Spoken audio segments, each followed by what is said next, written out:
Le métier d'agent de maintenance, c'est de réparer et entretenir les véhicules afin qu'ils soient conformes pour la mise en circulation sur le réseau et assurer la bonne sécurité des usagers.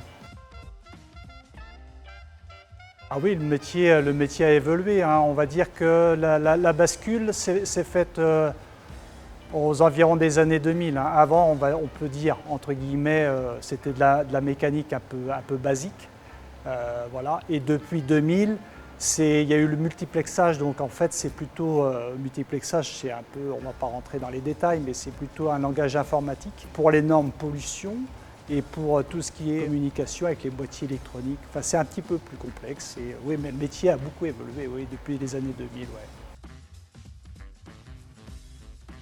Ah oui, avec l'évolution, comme je vous ai dit tout à l'heure, on est passé en 2000 au multiplexage et du coup, ce qui a amené, entre guillemets, ça va parler peut-être plutôt à tout le monde, c'est l'objet de diagnostic, c'est la valise, entre guillemets. On est obligé d'avoir des connaissances informatiques.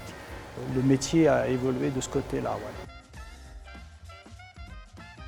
Alors moi, ce que je préfère dans le métier, c'est la diversité. Je ne suis pas attaché à une tâche. C'est la diversité. Moi, j'aime bien la motorisation, donc moi, je peux ouvrir des moteurs, je peux faire du remplacement de moteurs, du dépannage. J'aime bien le dépannage et faire du diagnostic, quoi. Ouais. Un inconvénient, c'est peut-être, c'est assez physique quand même. C'est assez physique malgré qu'on a l'outillage adéquat pour nous soulager, mais c'est un métier physique. Mais bon, après, on est bien équipé chez nous, il n'y a pas de... Ouais.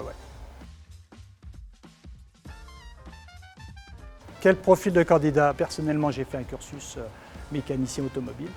Et après, bon, j'ai évolué tout le long de ma carrière. Après, ici, il faut avoir un niveau bac pro, quoi. Une motivation, de la curiosité. Si la personne aime les outils de diagnostic et tout ce qui va dans ce sens-là, avec les nouvelles énergies, c'est comme un grand mécano.